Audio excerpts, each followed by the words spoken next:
Hello guys, i-continue natin ang pagluluto ng menudo. So, ilagay ko na ang Eden cheese guys. Yan, pampasarap natin. Eden cheese. Yan, sliced Eden cheese. Tapos, dagdagan pa yan natin ng kunting yung ginamit ko spaghetti sauce kasi sobra. Pero tomato sauce din naman yan. Tapos, haluin natin.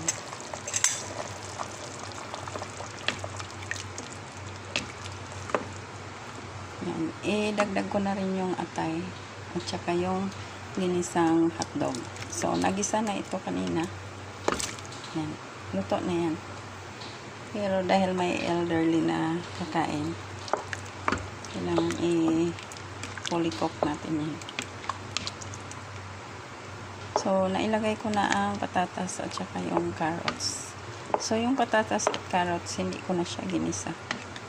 Kasi pakuluan pa naman natin ng medyo mga 7 minutes.